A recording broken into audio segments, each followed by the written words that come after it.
merubah air menjadi pasir emas. Beginilah kisah Karomah Sunan Gunung Jati.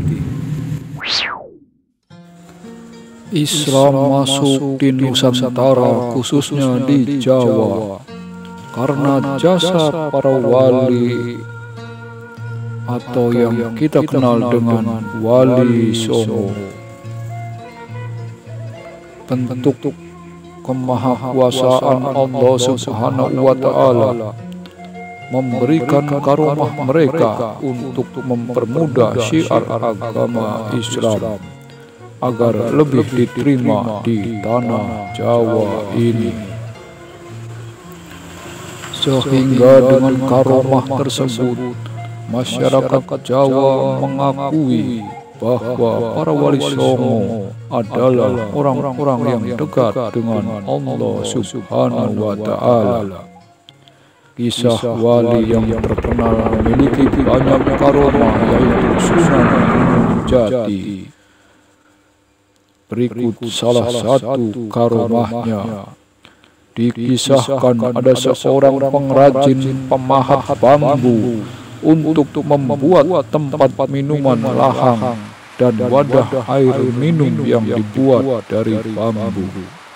Lahang adalah minuman tradisional Sunda yang terbuat dari sandapan air aren.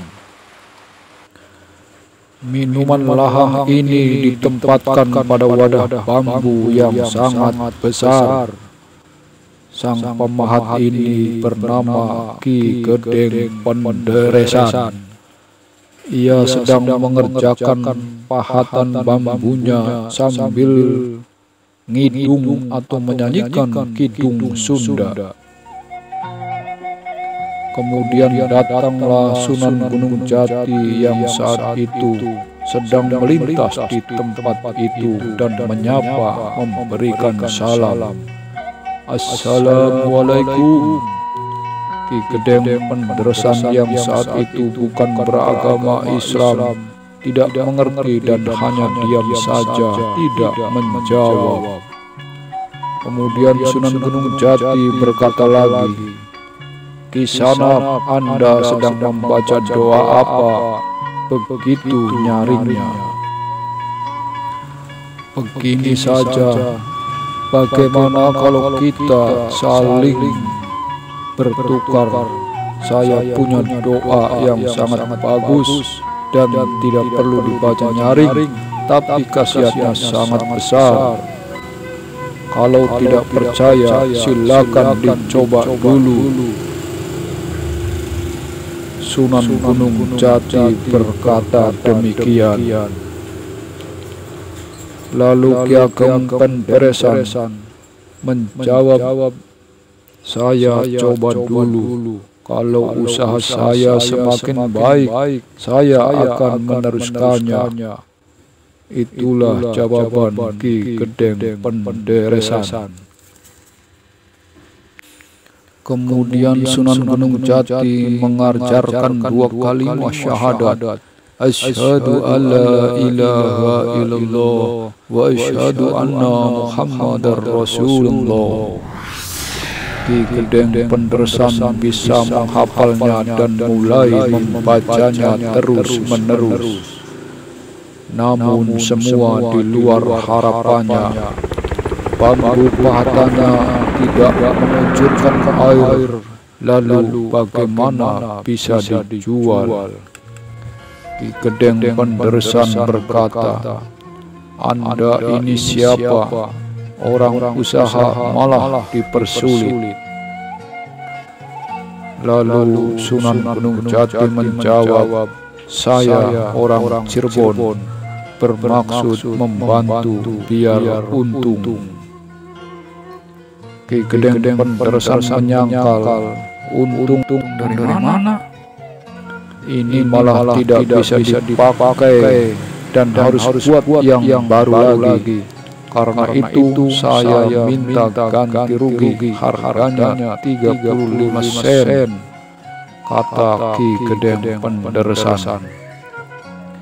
Lalu Sunan Gunung Jati berkata, "Kisanak, Watak dari doa itu memang tidak bisa langsung, tapi kalau mau bersabar, bersyukur dan bertawakal, bisa mendapatkan yang lebih besar.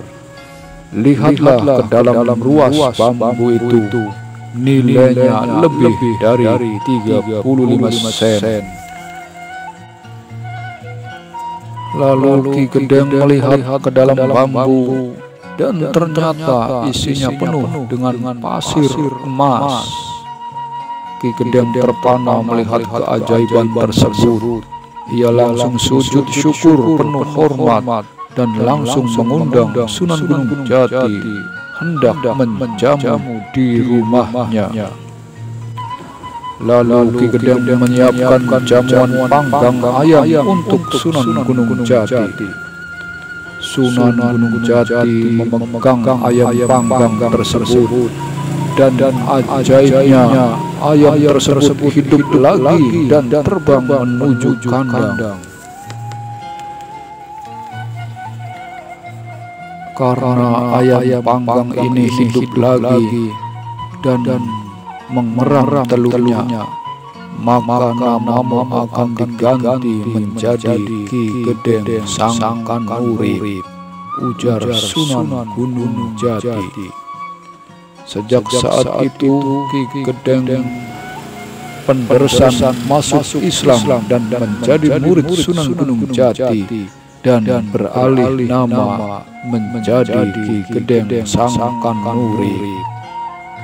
Kisah ini memberi hikmah. Jika kita berdoa kepada Allah Subhanahu wa Ta'ala dan belum terkabul, maka janganlah berprasangka buruk kepadanya.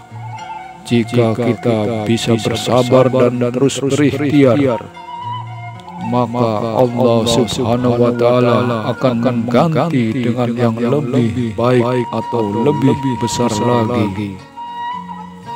Itulah kisahnya. Semoga bermanfaat. Terima kasih. Salam Rian Tanipro. Salam Meduluran.